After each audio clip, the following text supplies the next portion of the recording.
subió al cielo y está sentado a la diestra de Dios. Muchas veces como iglesia no le damos la importancia que debemos a la ascensión de nuestro Señor Jesucristo al cielo. Tal vez esto se deba a que no nos percatamos que allí Cristo continúa con su ministerio y tenemos la tendencia a centrarnos solo en su muerte y su resurrección, pasando por alto que Él sigue ministrando en favor nuestro. La ascensión de nuestro Señor Jesús es relatada en Hechos, capítulo 1, de los versículos 9 al 11. Allí dice que Jesús fue llevado a las alturas hasta que una nube lo ocultó de su vista. Ellos se quedaron mirando fijamente al cielo mientras Él se alejaba. Durante su ministerio terrenal, Cristo habló de su ascensión al cielo como de su regreso a casa. Realmente la ascensión de Cristo no es lo más trascendental. Lo verdaderamente importante es para qué subió al cielo. Y este propósito se describe como sentarse a la diestra de Dios. Es de suma importancia entender qué se quiere decir con esta expresión. En primer lugar, Hechos capítulo 2, de los versículos 22 al 36, conecta el sentarse a la diestra de Dios con el pacto que Dios hizo con David.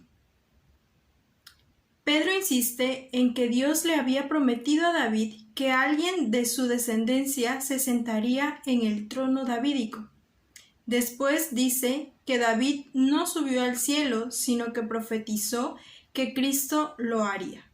Jesús subió al cielo a tomar posesión de su trono eterno como Señor y también como Mesías, como príncipe y salvador.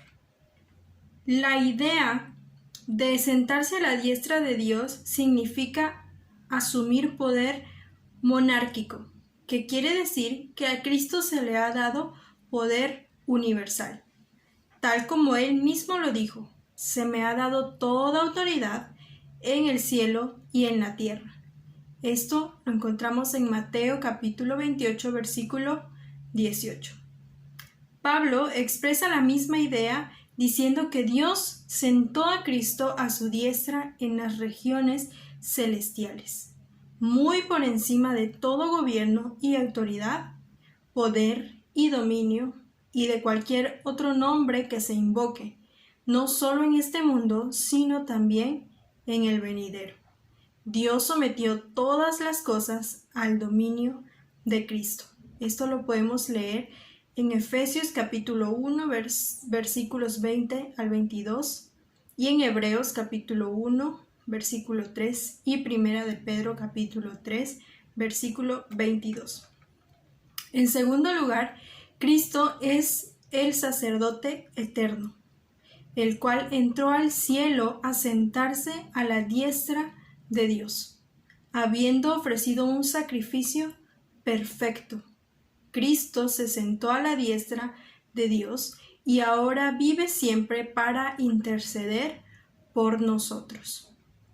Por último, es por haber ascendido al cielo en forma victoriosa que Cristo puede derramar el poder del Espíritu sobre la Iglesia. Cristo fue muy claro: recibiréis poder cuando venga el Espíritu Santo sobre vosotros, y seréis mis testigos. Esto en Hechos capítulo 1, versículo 8. Habiendo consumado la obra de salvación, el Padre pone al Espíritu a disposición de Cristo para guiar, movilizar y santificar a su Iglesia.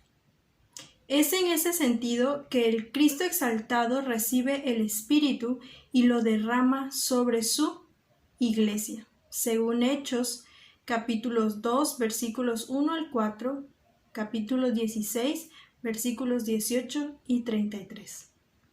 Por eso, a las puertas de su sacrificio, Jesús dijo a sus discípulos: «Os conviene que yo me vaya, porque si no me fuese, el Consolador no vendrá a vosotros.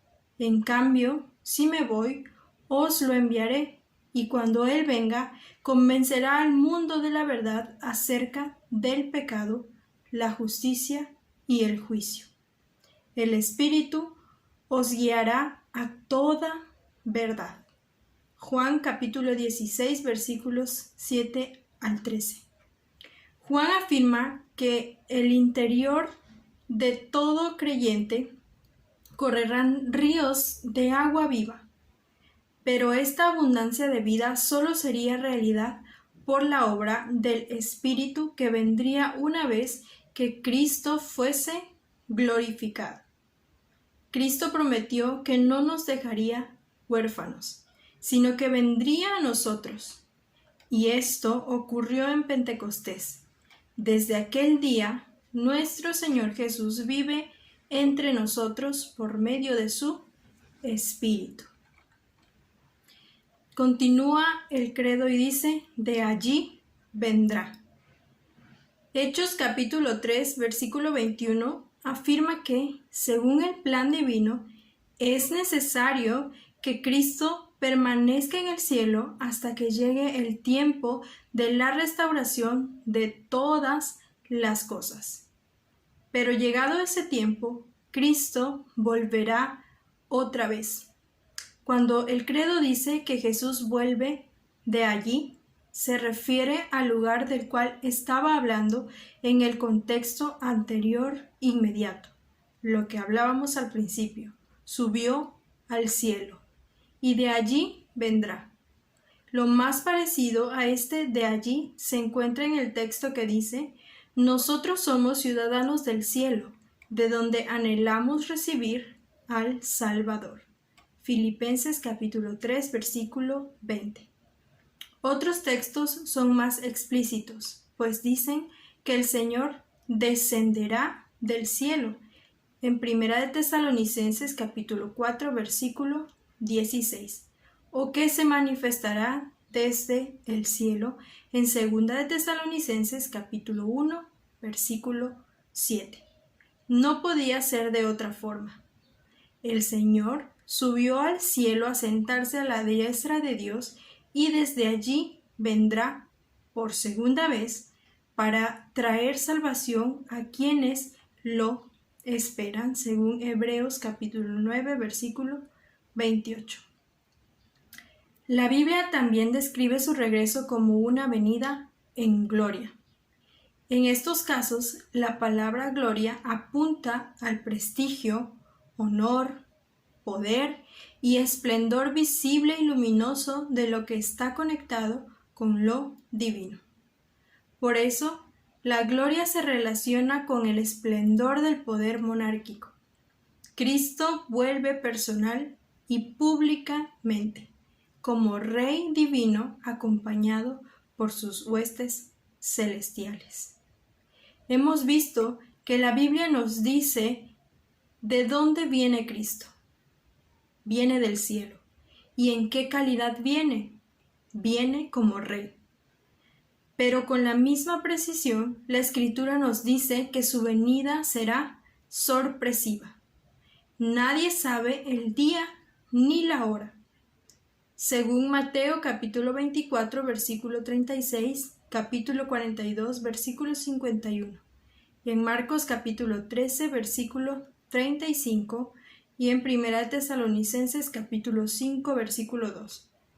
Los pasajes que hablan de la venida sorpresiva de Cristo, por lo general también contienen una exhortación a estar atentos, a estar vigilantes y a ser productivos en el reino. La Iglesia tiene una misión que cumplir hasta que Cristo vuelva.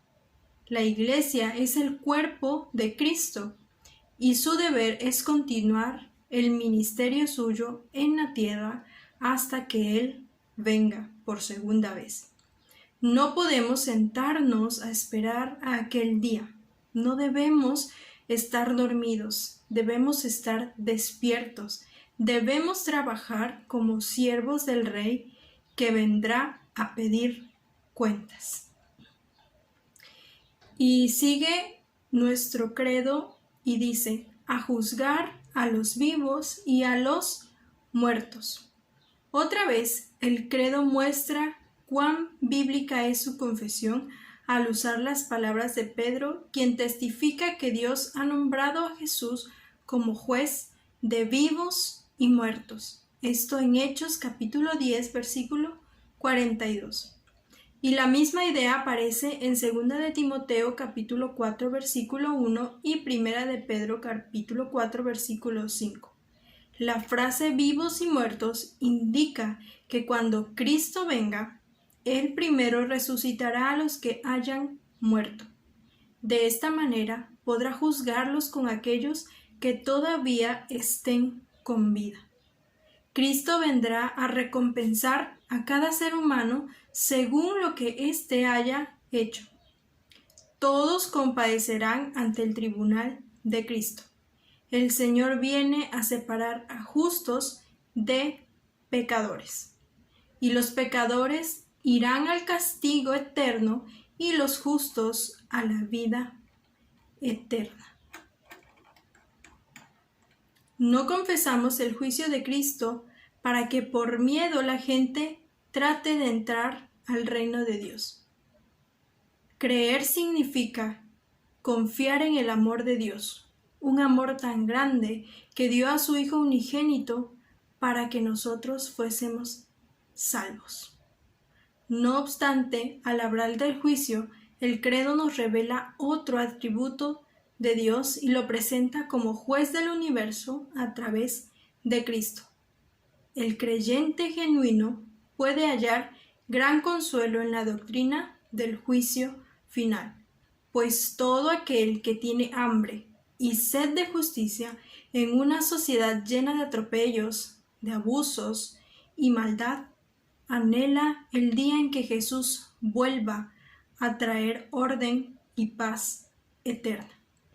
Los cristianos esperamos con expectación y esperanza la venida de nuestro Señor. Aunque no somos perfectos, estamos seguros que nuestros pecados han sido perdonados y que nos presentaremos ante el tribunal de Dios ya justificados. Sabemos que el Señor viene a juntar a sus escogidos, a traerles salvación, vida y también la corona de justicia.